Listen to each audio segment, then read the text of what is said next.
চিত্রনায়ক রুবেল সাহেব বাইচে আছেন, সুস্থ আছেন, বহাল তবিয়তে ঘুরে বেড়াচ্ছেন। একজন মানুষরে বছরে ভাইরে ভাই তোরা কয়বার মারতে পারিস?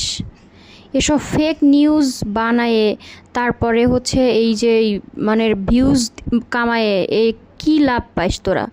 একজন মানুষে কতবার মারা যায়? বছরে 2বার করে তোরা একজন মানুষে মারিস কেন রে ভাই? এত টাকার দরকার, এত ভিউজের দরকার তোদের?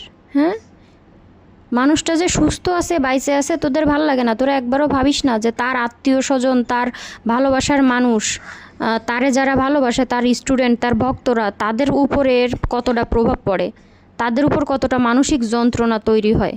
আর একজন মানুষকে এইভাবে মারে ফেলিস, তাইলে তার উপরেই বা কীভাবে এই খবরগুলো শুনে তারই বা কেমন লাগে, তার আপনজনদেরই বা কেমন লাগে?